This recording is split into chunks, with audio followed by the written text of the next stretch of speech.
32. Genesis 32. I must tell Jesus all of my trials,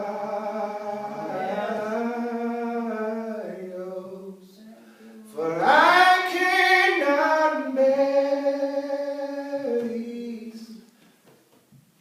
these burdens alone. But in my distress, He kindly will help me, for He ever loves and He cares for His own. And I must tell Jesus,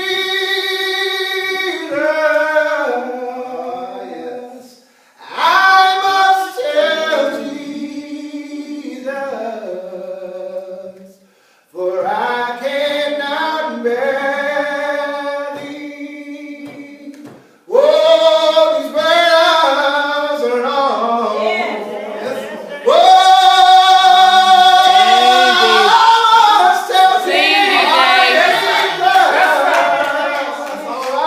I must tell Jesus,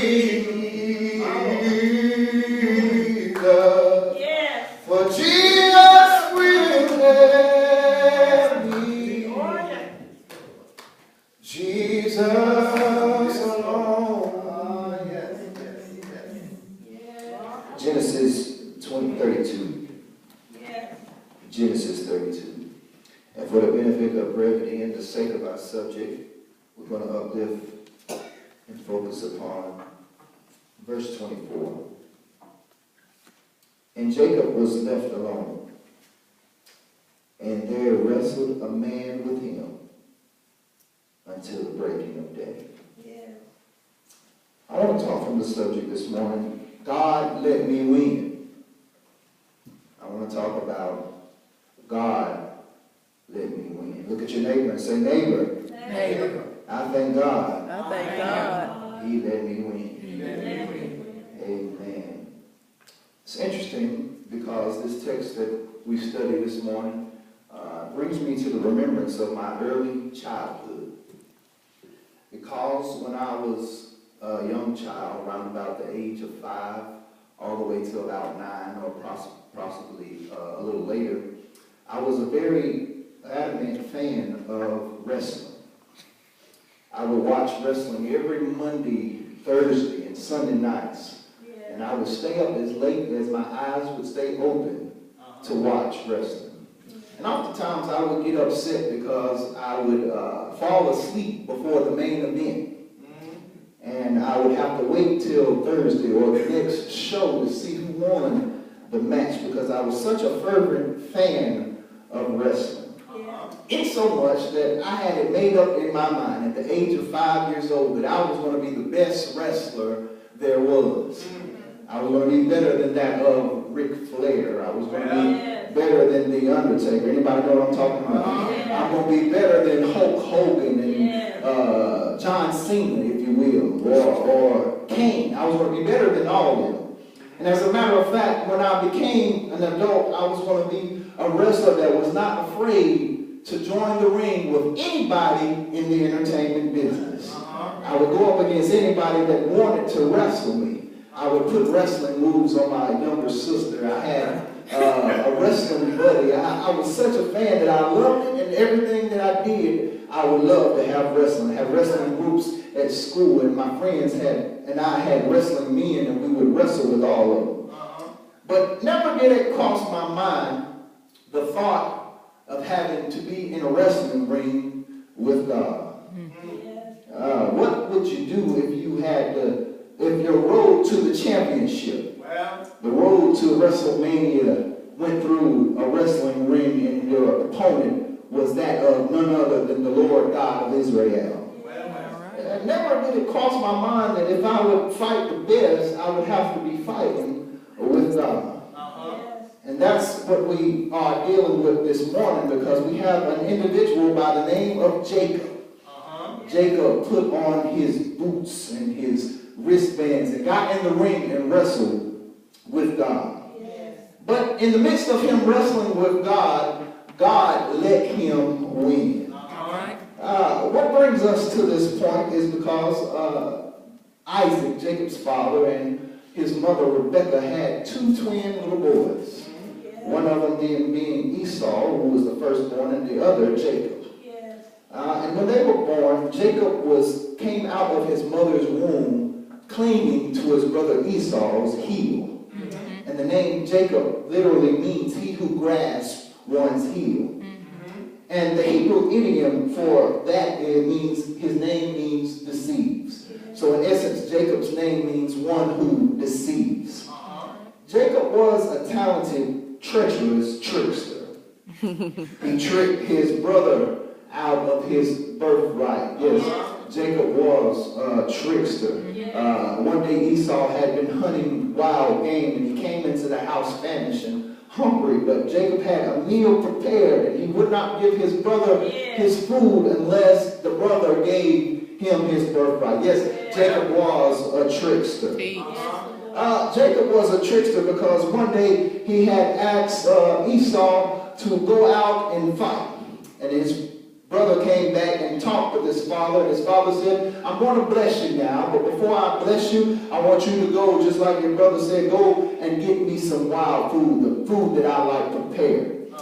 And while he was gone, Jacob, with the compliments of his mother, got the sheep and prepared a meal before Esau could get back, so that Jacob could steal his birthright, his blessing. Yes, Jacob was a trickster. In so much that he went into his father's room and pretended to be Esau. Yes, Jacob was a trickster. He put on goat skin because Esau was a hairy man. He put on goat skin on his smooth hand and smooth neck so that if his father touched him, he would still think it was Esau. Yes, Jacob was a trickster. He brought his father the food that he thought Esau was bringing to him. He talked with Esau's voice, and he did this in order to get the blessing from Esau. With Esau's blessing, Jacob was a trickster.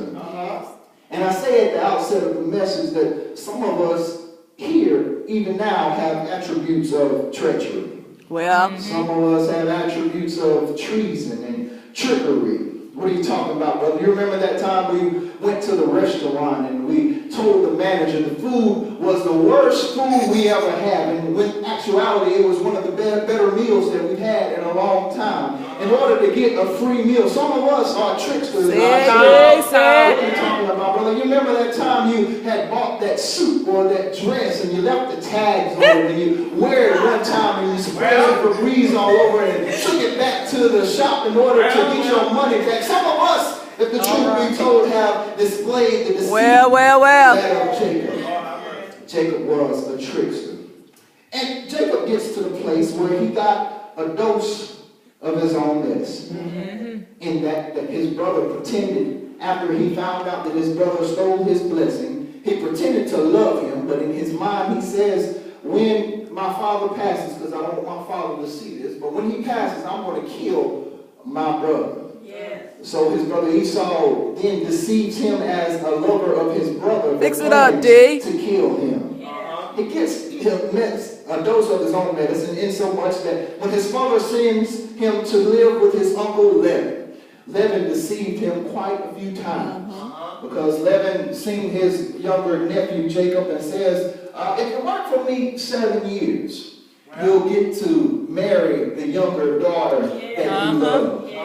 So Jacob works 7 years for the younger daughter, and when his debt is paid, Laban deceives him and gives him his older cockeyed daughter. That's what the text said. The text says she's weak-eyed. He gives her the older daughter, and he's deceived, and he says, well, if you work for me 7 more years, I'll give you my younger daughter and my older daughter, then you'll be able to leave. So he works 7 more years, and he does get the younger daughter, but he makes him stay even longer. He says, just continue to work for me, and I'll give you wages of my cattle and sheep. But when he worked for him 6 more years, he changed changed his wages 10 times over the course of 6 years. And I would connote that Jacob is getting a dose of his own medicine. That's right. You better say it, D. When he was grieving his Uncle Laban, he had fled from his Uncle Laban, and he told his uncle, when they met him, he said, if you find anything in my camp that belongs to you, whoever has it will be put to death. Little did he know that the one that he loved, the younger daughter, had stolen something out of her father's house. But they did not understand that. They didn't come to know that she stole it. But the point is that she deceived him. And it could cause him a lot of heartbreak because the love of his life would have been killed. So Jacob gets a dose of his own medicine. Which brings us to the time of our text when his brother, 20 years have passed now, and he has an encounter with Esau. The one that was going to kill him 20 years prior. He now is meeting him afar off. So Jacob sends a messenger to greet his brother, and his brother says, I have 400 men with me, and we're going to meet my brother Jacob. Say it, D. So what does Jacob do? He sends the messenger back. He sends a messenger with a lot amount of oxen, a lot of sheep, a lot of cattle, and he even gave up bulls in order to pacify his brother and to change his mind from killing him. He plans to give his gifts to his brother. And on this particular night, he sends his wife and his children over the ford of Jabbok. Somebody say Jabbok. Jabbok. It's significant, the name of Jabbok, because there is a play of words with that word Jabbok. Jabbok literally means wrestler. And it was given that name due to the encounter that Jacob had with God in this place. But Jabbok, here we see the word wrestle, which means Jabbok. The Hebrew word is Yabok, which is Jabbok with a Y. And that means also wrestler. But the word wrestle in Hebrew is Yavik. Y-A-A-V-E-I-K. And the Hebrew word for wrestling is found only in this text that we're reading this morning. Nowhere else in the Bible do you find this word. And it comes from the root word Avak, A-V-A-K. And that literally means dust. So the whole meaning behind the phrase is to get dusty while wrestling. What are you saying, brother? Whenever you wrestle with God, is at your lowest point that we tend to see God the best. When we get so caught up in ourselves, so high and mighty, God has to bring us to the reality where he created us, which is merely dust. Jacob thought he was the man. He talked harshly to his uncle when he encountered him. He said, Uncle, whenever I did something, nothing that you had was because of you. Everything that you have now was my doing. You have all these sheep because of me. You have all these cattle because of me. I was the one that did that. So Jacob says, I am the man. But God says, you're just dust. God says, I created you out of the dust of the earth. And he tells Adam in Genesis chapter 3, from dust you came, and from dust you shall return. So Jacob sends everybody away to get strength from God, but ends up wrestling with God. What causes us to pose the question, what do you do when you go to God for comfort and he brings about a crisis? My God, my God. When you go to God for resolvement and he brings about restraint? What do you do when you go to God for an opportunity and he leaves you in a state of oppression? What do you do when you go to God for peace and he allows you to endure pain? It's a theophany that Jacob experiences, and it brings about physical pessimism. In other words, Jacob had a physical encounter with divinity, a physical encounter with God, and he ends up getting hurt.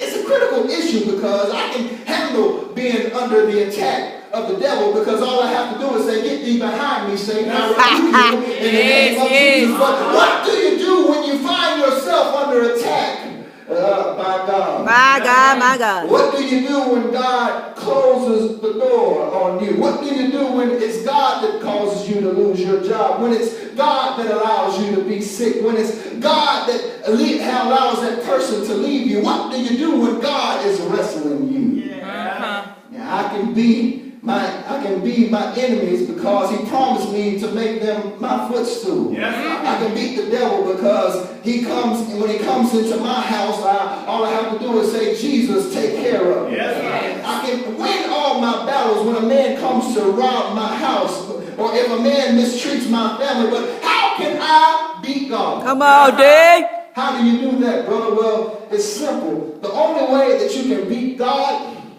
is if he lets you in. Yes. Yeah, because if you're wrestling against God, there's no way you can win. But if you wrestle with God, Say it, DJ. he will let you win. What are you talking about, brother? The text says not that he wrestled against the man, but he wrestled with the man. And when you wrestle with God and not against God, he will let you win. Well, brother, how do I ensure that God will let me win? Well, there's three things that the text says, and I'm in my seat. Number one, the first thing you need to understand is to resolve to isolation. Somebody say resolve to isolation. Resolve to isolation. It says it right there in verse number 24. It says, so Jacob was left alone. Now, that brings another question. Can you handle your season of isolation? Can you handle the season when God puts you in a place all by yourself? Now, this point does not predicate upon if you're single or not, or if you're married. It does not. It's not based upon how many people live in your house, because you can live in a house full of folk and still be in a point of isolation. Is there anybody here that ever feels like you're all by yourself? It's a place of isolation, a place of introspection, and you try to get people on your side to understand your struggle, but God makes it to where you have to deal it all by yourself. Say it, DJ. He says you might need the world to wrestle me, but I'm going to make you wrestle me on your own. And I'm talking to somebody here that can't stand to be by yourself. You really hate being alone. You float from one relationship to the next, one friendship to the next, and without the thought of it all drives you crazy. But I would like to enlighten you on a little secret. The best experience with God is when you have an experience all by yourself. Yeah. Some of the best times in your life can happen when you're left alone. Do I need Bible to back that up? Come here, Abraham. Abraham was alone when God said, count the stars, and this will be the amount of your descendants. Moses was alone when he met with God on the mountain and saw the burning bush. Hannah was alone when she cried out to God in the church, and she allowed him to have the son, which would be Samuel. David was alone when he was out tending to his sheep, and Samuel called him into the house to anoint him as king. Elijah was alone. Come on, Dave.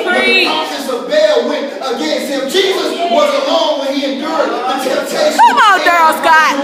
Nicodemus was alone when he learned about salvation. John was alone when he was on the Isle of Patmos. Sometimes you have to go through your struggles. Sometimes you have to go through your pain. Sometimes you have to wrestle with God. Yeah.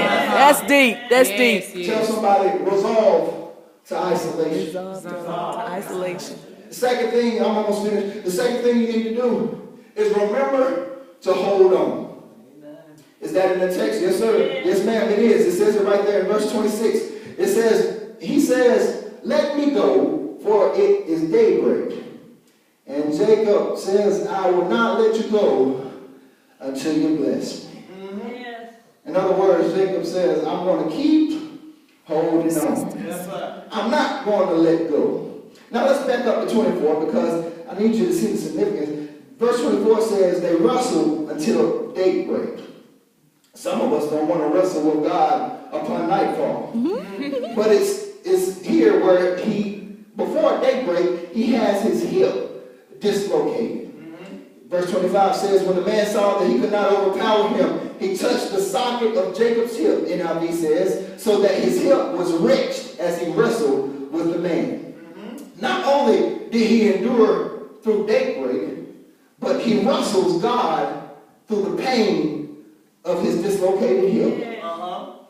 It is then God says, let me go. It's about to be daytime. I can fight you, Jacob, at night. I continue to do all this in the dark. But if we get to daybreak, my glory is so great that it might kill you. No man has lived to see my glory. So while it's yet night, Jacob, let me go. That is deep, D. So while it's yet night, you need to let me go. And Jacob says, no, I won't let you go. Until you bless me. Not My God, my God. bless you. Jacob has a dislocated hip, and it might be safe for me to suggest that he's no longer wrestling with God, but he's merely holding on. All right. He's no longer initiating contact, but he's just holding on. That's all right. Somebody here is experiencing a spiritual dislocated hip.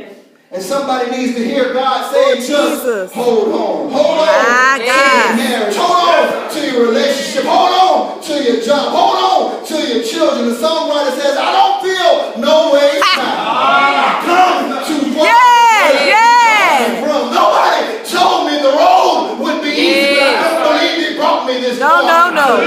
My God, my God. Just hold on. Just hold on. I'm almost finished. The third and finally, the third point I need you to do is to resolve to isolation. Remember to hold on. But thirdly and finally, result to your new name. Hot dog. It says it right there in verse 28. And he said, thy name shall no more be called Jacob. But Israel is your name because you have struggled with God and man. But yet you have prevailed. My God. Tell somebody, result to your new name. Result to your new name. Because when God lets you win, he gives you a new name. Yes. The songwriter implies that you know that you've been changed. Only when the angels have signed your name. And I'm in my seat now, but somebody here needs to result to your new name. Because it was after Jacob had wrestled with God that he was given his new name. Yes. Jacob means he who deceives, but Israel means he who prevails. My God. That is so deep. And somebody here is still answering to their old name. And God won't let you win because you're answering to your maiden name. What are you talking about, brother? You're still answering when man calls you a sinner. When God already said that you're saved by grace. You're still answering when people call you a liar. When God said that you will know the truth and the truth shall make you free. You're still answering to cheater. When God has said that you're now faithful. And I don't know about you this morning, but I thank God for my new name. Your old name is Jacob, but your new name is Israel. Your old name is Simon, but your new name is Peter. Your old name is Saul, but your new name is Paul. Your old name is Deceiver, but your new name is Prevailer. Your old name is Snake, but your new name is Saint. Your old name is Harlot, but your new name is Housewife. Your old name is Drunk, but now you're not drunk as ye suppose, because I became drunk through the power of the Holy Ghost. Good evening, children. I'm about to take my seat, but can I tell somebody? You better preach. Know that now you have a new name. Now you don't have to answer to what people used to call you. Now you don't have to worry about what people used to say, because the angels have signed you a new name. God, thank you for my new name. God, thank you for my new name. Because now I know that I prevailed. Thank you, Lord, for letting me win. Thank you, Lord, for letting me win. Say yes. All right. God, let me win. We're done this morning. Thank you for your time, but God will let you win. How will he let you win, brother? Just sometimes you have to be by yourself.